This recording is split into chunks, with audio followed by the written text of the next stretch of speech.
Well, thank you very much. It's an honor and privilege to be out here today to speak with you. It's also an honor and privilege to stand here underneath the flag of the United States of America. I took an oath to uphold and defend the Constitution of the United States. It's an oath I took seriously, and I know there's many in the audience today who have taken the same oath, and I know there's some people out here who are watching us who have taken the same oath. Thank you for your service. But the important thing about that oath is what it stands for. It doesn't stand for, I will defend the President of the United States no matter what. It stands for, I will defend the Constitution. I will uphold and defend the Constitution, and the First Amendment of that Constitution is freedom of speech. In June of 1971, lawyers from this building argued a case before the United States Supreme Court. That case was the United States versus the New York Times. The Supreme Court came back with a 6-3 opinion in favor of free speech.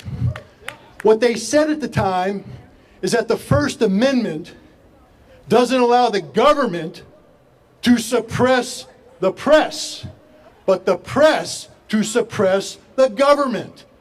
That the purpose of free speech is so that the people can hold their government accountable for the crimes and the misdeeds they do, that the government can never hide behind a shroud of secrecy and cite secrecy as a defense against, or as a way of suppressing free speech. It was a very important decision. One that if journalists today were a half of what they were 50 years ago, they'd be here in overwhelming numbers supporting this very cause.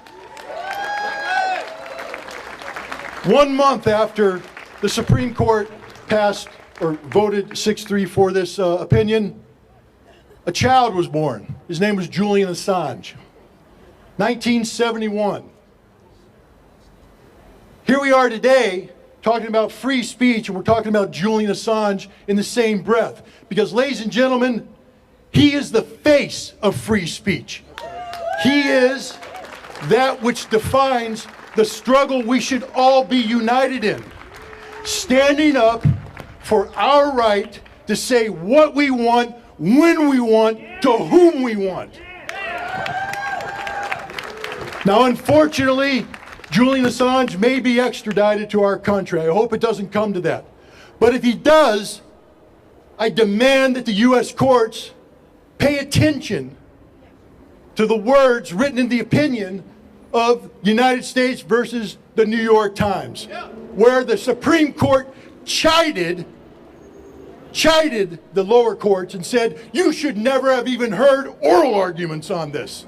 That you can never allow the government to use secrecy as an excuse to suppress free speech. What has Julian Assange given us?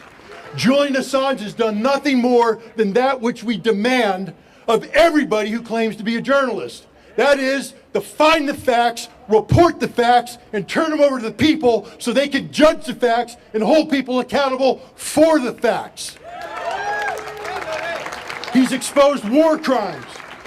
He's exposed the lies of the U.S. government. And again, I didn't take an oath to serve the U.S. government. I took an oath to defend the Constitution. Embarrass the U.S. government when it needs to be embarrassed. Hold our elected representatives accountable for what they do in our name. It's a shame, but I'm proud of it, that a foreigner has to serve as a better example of defending American values than many American journalists. Now we gather here under this flag. This flag is supposed to stand for something. I wore this flag proudly on my shoulder when I served in the Marine Corps. But this flag stands for the defense of truth. And I'm telling you right now, Department of Justice, if you dare hold Julian accountable for a violation of the law that did not occur, then take this flag down and hoist the Jolly Roger, because piracy of American democracy has taken place. Thank you very much. Thank you for coming out. Give it up for Scott Ritter, everybody.